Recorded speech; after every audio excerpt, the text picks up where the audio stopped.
Pertama-tama, dengan persetujuan Brandes, Mewes pun mengamputasi alat vital dari Brandes dan keduanya berencana untuk melahap alat vital tersebut secara bersama-sama.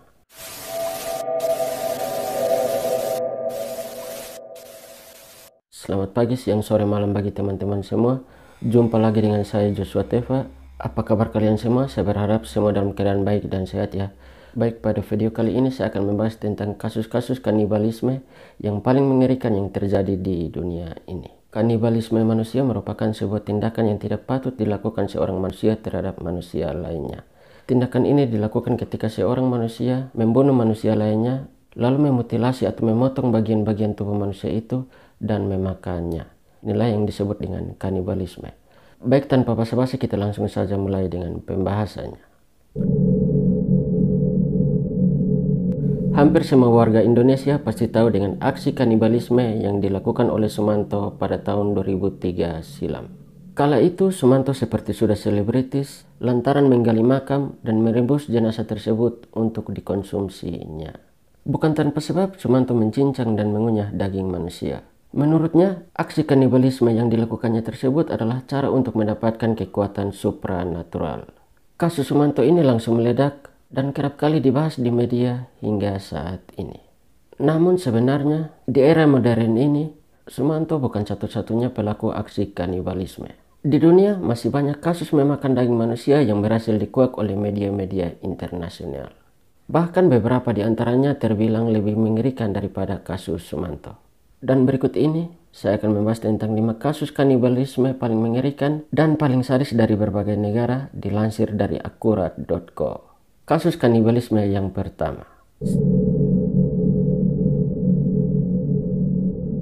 Sekitar tahun 2002, berbagai media internasional berbondong-bondong memberitakan aksi pembunuhan dan kanibalisme yang dilakukan oleh seorang mantan ahli teknis komputer dari Jerman yang bernama Armin Meiwes. Kasus pembunuhan disertai kanibalisme ini makin menyeruak dan dikenal secara global lantaran kisah mengerikan di baliknya.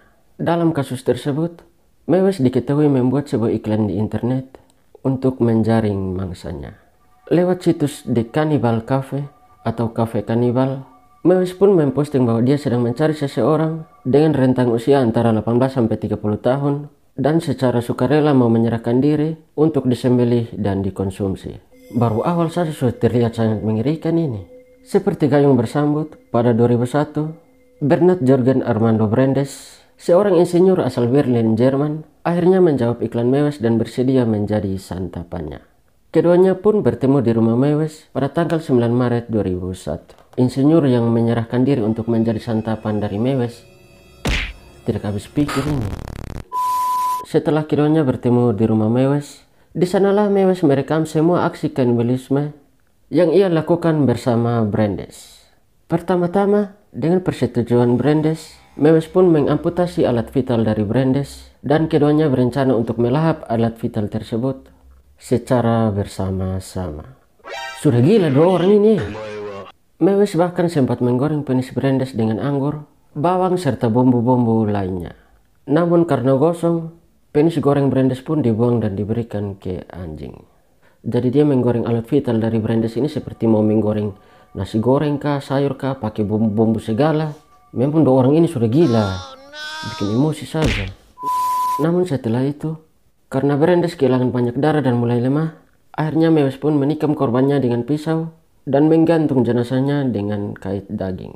Meiwes pun kemudian langsung mencacat tubuh Brandes dan menyimpan beberapa bagian tubuh pria Jerman tersebut di kulkas.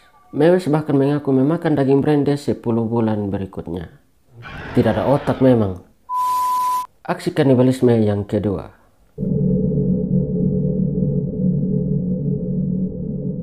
Jeffrey Lionel Dahmer pantas diganjar sebagai salah satu pembunuh paling kejam di abad modern. Lelaki asal kota Milwaukee, Wisconsin, Amerika Serikat ini sampai dijuluki kanibal Milwaukee. Dan ia juga dijuluki sebagai Monster Milwaukee lantaran terbukti telah membunuh, memperkosa, serta memutilasi para korbannya. Setidaknya sepanjang tahun 1978 sampai 1991, korban dari Jeffrey ini mencakup sekitar 17 orang yang terdiri dari anak-anak serta orang dewasa. Bahkan kedua orang diantaranya berprofesi sebagai tentara. Sementara seluruh korban dari Jeffrey Dahmer ini dilaporkan berjenis kelamin laki-laki. Sebelumnya, Dahmer memang lebih kerap memperkosa, membunuh, dan mencincang-cincang tubuh korbannya untuk dijadikan semacam trofi. Dia memperkosa laki-laki. Dunia hancur. Tetapi lambat laun, Dahmer pun mulai memakan tubuh korban yang ia simpan di lemari pendinginnya. Tidak hanya itu, Dahmer juga dikenal sebagai kanibal yang membunuh korbannya dengan sangat keji, seperti menggebor kepala korbannya dalam kondisi yang masih hidup dan menumpahkan cairan asam klorida ke otak korbannya. Sadis, kurang ajar. Aksi kanibalisme yang ketiga.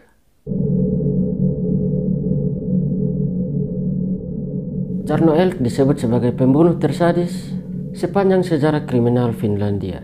Elk yang dikenal gemar menyiksa hewan sejak kecil ini diketahui bertanggung jawab terhadap kematian seorang lelaki berusia 23 tahun pada 21 November 1975. Saat membunuh lelaki yang hingga kini masih dirahasiakan identitasnya tersebut, Elk mencekiknya hingga tewas. Elk kemudian membedah dan memotong-potong tubuh korbannya, serta membungkus bagian kepala korbannya dengan lakban. Tidak berhenti di situ, Elk juga dilaporkan membuat semacam ritual pemuja setan dengan para anggotanya. Di antaranya ada remaja berumur 16 dan 17 tahun dengan menggunakan bagian-bagian tubuh jasad korban. Elk dan kawan-kawannya lantas memakan daging korbannya sambil mendengarkan musik metal. Jadi ritual yang dilakukan Elk bersama dengan anggota-anggotanya ini dilakukan sebagai ritual untuk pemujaan terhadap setan. Mungkin mereka berpikir bahwa mereka ini hidup karena setan dan napas yang dipunyai mereka adalah pemberian dari setan. Kehilangan akal sehat dalam berpikir. Kerja setan ini.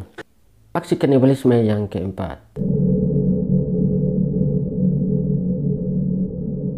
Pada sore hari tanggal 30 Juli 2008, seorang pemuda berusia 22 tahun asal Kanada tengah menaiki bus dari Edmonton ke Winnipeg.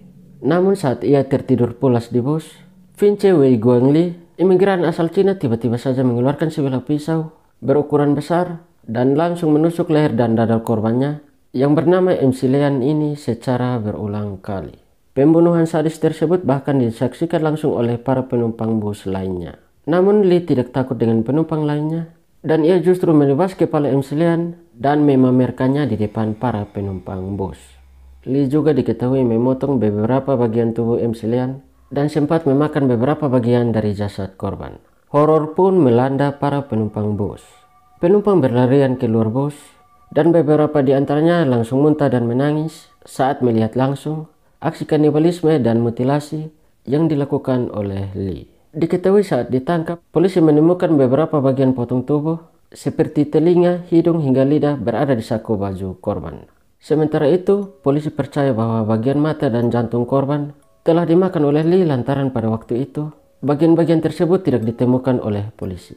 Berdasarkan keterangan Lee, ia tega melakukan aksi sadis tersebut lantaran ia mendapatkan bisikan dari Tuhan untuk membunuh, mencincang, dan memakan tubuh MC Lean. Bisikan dari Tuhan, bisikan setan itu anjing. Aksi kanibalisme yang kelima.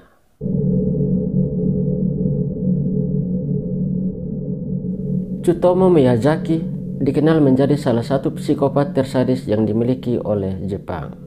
Tidak hanya dikenal sebagai pembunuh sadis, Miyazaki juga ternyata memiliki kisah sedih tersendiri. Miyazaki diketahui terlahir tidak normal dan prematur di Ome, Tokyo, Jepang pada tahun 1962. Karena kelainan pada tangannya, ia pun kerap dibully oleh teman-teman selama ia bersekolah. Menginjak usia dewasa, Miyazaki pun melakukan hal yang tidak terduga, yaitu membunuh hingga memutilasi anak-anak kecil. Sepanjang tahun 1988 hingga tahun 1989, Miyazaki diketahui telah membunuh dan mencincang 4 anak perempuan berusia antara 4 sampai 7 tahun. Bahkan, setelah memastikan korbannya tidak bernapas, Miyazaki kemudian memperkosa mayat dari anak-anak tersebut. Lelaki Jepang ini kemudian meminum darah korbannya dan memakan beberapa bagian tubuh dari anak-anak tersebut. Jadi dari kasus Miyazaki ini, menurut saya ia melakukan tindakan-tindakan mengerikan tersebut karena trauma akibat sering dibully pada masa kecilnya. Jadi akibat dari sering dibully, membuat psikologis dari Miyazaki ini terganggu dan berpikir warasnya menjadi hilang. Jadi stop bullying, karena orang-orang yang kita membuli itu bisa menjadi dampak negatif bagi kehidupan mereka. Baik, demikianlah kasus-kasus kanibalisme yang dapat saya bahas pada kali ini, yang menurut saya sangat mengerikan dan sangat sadis, dan tidak patut dilakukan oleh seorang manusia.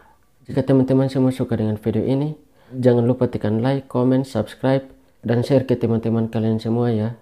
Serta juga aktifkan loncengnya, sehingga pada video saya berikutnya, teman-teman semua bisa mendapatkan notifikasinya.